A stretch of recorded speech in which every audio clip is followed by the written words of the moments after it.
بص اللون البنفسجي مش لايق على دقني، يا نشيلها يا ندهنها ليلا. عندك ليلا؟ ربنا يخلي. امين، صباح الفل. اهلا، ازيك يا رامي؟ يا ابني انت بقالك فتره مش عاجبني على فكره. والله صحيح، انت من زمان مش عاجبني، انا افتكرت دلوقتي. اصل انا كنت متردد بقالي فتره، بس خلاص خدت قرار مصيري في حياتي. برافو عليك. بص، قرار انك تسيب التمثيل دلوقتي ده قرار محترم. انت ترجع بقى تقف مع بابا في محل الموبايلات بتتسرق منه، وبابا يا عيني بيقع كل شويه. تمثيل ايه اللي اسيبه؟ انا مش ممكن اسيب التمثيل ابدا. انا خدت قرار اني هتجوز ساره زميلتنا مساعده المخرج. برافو عليك. اولا كده كده هتسيب التمثيل، ثانيا اختيار موفق، احييك. انا خلاص هروح اعترف لها بحبي. ده منظر واحد راح يعترف بحبه؟ ده منظر واحد يعترف بجريمه، يعترف على نفسه. ايه المنظر ده؟ ماله منظري؟ قول لي كده، هتقول لها ايه؟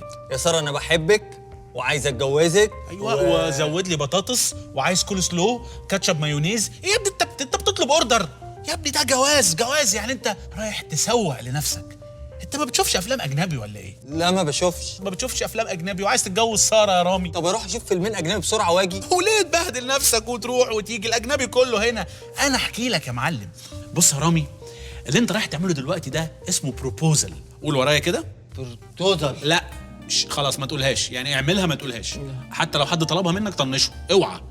البروبوزل ده بتبقى لحظه رومانسيه كده ملزقه، بتخش فيها على البنت وتطلب الجواز. لو اتعملت مظبوط انسى، خلاص البنت دي اعتبر نفسك في الكوشه، يعني تتجوزك اول ما باباها يرجع من الشغل. وش امين احنا اصحاب صح؟ لا خالص. الحمد لله. يبقى تجيب لي بروبوزل ده وانا هحاسبك. بص اولا اتعاملت معاه برضو على انه ده وحموضه من الصيدليه. حاسبك ايه؟ وقلت لك ما تقولهاش، دي الغلطه الثانيه. بروبوزل ده يعني تنزل على ركبتك، تقف وقفه حلوه، ورد، بالونتين، شياكه، مشاعر.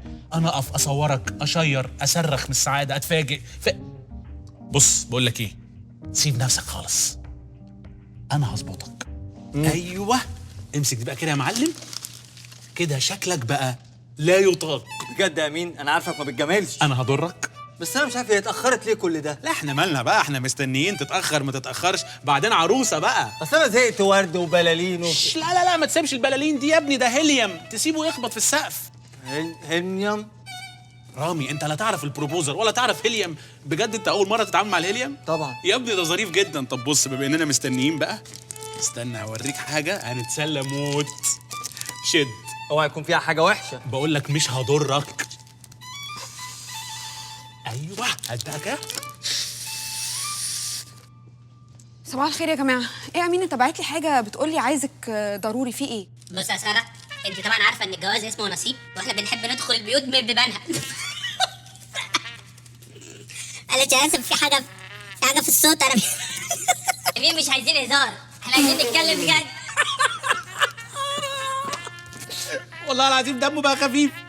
بص انت ممكن تكمل تمثيل بقى يعني، بس ركز كرتون عادي. انا ما شفتش اتفه من كده. هي الحاجات دي كمان بقى فيها هزار؟ وبعدين ايه ده؟ ايه البلالين واللبس وعرف الديك اللي انت عامله ده؟ ايه الهبل ده؟ ساره انا بحبك وعايزه اتجوزك. وكل سلو وبطاطس. كمل الاوردر بقى. انت طاهر باين. طاهر رامي، عارف انت لو كنت من الاول جيت وقلت لي دغري كده من الاول كان ممكن افكر، بس بصراحه بعد التهريج واللبس وكل الجو ده يعني خلينا اخوات احسن. عاجبك كده؟ والله الموضوع كان ماشي كويس، بس انت زودت هيليوم في البروبوزل.